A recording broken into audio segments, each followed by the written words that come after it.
Hello everyone, welcome to my YouTube channel. तो आज हम सत्या के चैप्टर नंबर 20 का एक और टॉपिक स्टार्ट कर रहे हैं जिसका नाम है वेंडेनबर्ग रिएक्शन। तो इस टॉपिक में हम वेंडेनबर्ग रिएक्शंस को पढ़ने वाले हैं। तो स्टार्ट करते हैं। This is a specific reaction to identify the increase in serum bilirubin above the reference level. तो ये हमारे पास एक स्पेसिफिक टेस्ट है। इससे हम क्या करते हैं कि आइडेंटिफाई करते हैं कि जो नॉर्मल सीरम बिलिरुबिन लेवल है वो कितना इंक्रीज हुआ है।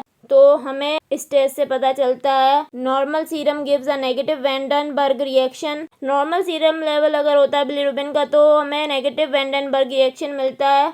इसके बाद हमारे पास क्या है, mechanism of the reaction. Reaction का मैकेनिज्म क्या है, किस तरह ये रिएक्शन होता है। Van den Bergh reagent is a mixture of equal volumes of sulphanilic acid in dilute HCl and sodium nitrite. तो वेंडेनबर्ग रिएजेंट क्या है, ये हमारे पास एक मिक्सचर है। इसमें हमारे पास इक्वल वॉल्यूम्स होते हैं सल्फेनिलिक एसिड और सोडियम नाइट्राइट के। और सल्फेनिलिक एसिड हमारे पास क्या होता है, डाइल्यूट होता है HCl में, मतलब हम इन दोनों को इक्वल वॉल्यूम में लेते हैं। The principle of the reaction is that diazotized sulfenilic acid in the above mixture reacts with bilirubin to form a purple colored azobilirubin। तो इस रिएक्शन का प्रिंसिपल क्या है, हमारे पास जो हमने अभी ऊपर मिक्सचर पढ़ा उसमें जो डाइजोटाइज्ड सल्फेनिलिक एसिड है वो रिएक्ट करता है बिलिरुबिन के साथ। तो उसके बाद हमारे पास क्या बनता है, पर्पल कलर का एजोबिलिरुबिन बनता है। इसके बाद हमारे पास क्या है, direct and indirect reactions. Bilirubin as such is insoluble in water while the conjugated bilirubin is soluble. तो हमारे पास जो बिलिरुबिन है ऐसे ही अनकॉन्जुगेटेड फॉर्म में वो हमारे पास इनसॉल्युबल होता है वाटर में, लेकिन जो कॉन्जुगेटेड बिलिरुबिन है वो हमारे पास सॉल्युबल है। वेंडेनबर्ग reagent reacts with conjugated bilirubin and gives a purple color immediately normal within 30 seconds।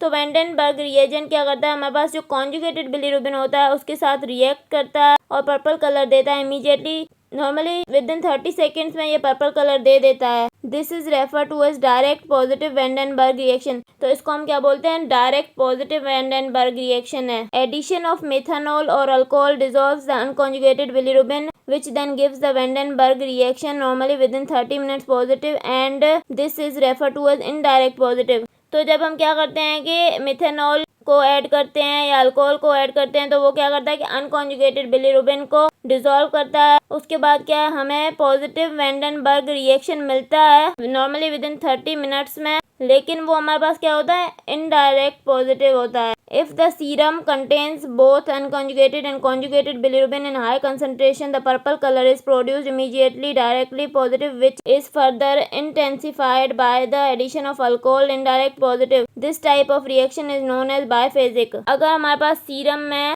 Unconjugated और कॉन्जुगेटेड बिलिरुबिन दोनों हाई कंसंट्रेशन में मौजूद हैं तो क्या होगा कि पर्पल कलर जो है वो हमारे पास इमीडिएटली प्रोड्यूस होगा। तो उसको हम क्या बोलेंगे, डायरेक्ट पॉजिटिव। और अगर हम फर्दर इंटेंसिफाई कर दें उसको अल्कोहल को ऐड करके तो क्या होगा, हमें इनडायरेक्ट पॉजिटिव भी मिलेगा। तो इस टाइप के रिएक्शन को हम बोलते हैं बायफेजिक। इसके बाद हमारे पास टॉपिक है van den Bergh reaction and jaundice. This reaction is highly useful in understanding the nature of jaundice. तो ये रिएक्शन हमारे पास हाईली यूजफुल है नेचर ऑफ जॉन्डिस को समझने के लिए। This is due to the fact that the type of jaundice is characterised by increase serum concentration of unconjugated bilirubin, haemolytic, conjugated bilirubin obstructive और बोथ ऑफ देम हेपाटिक।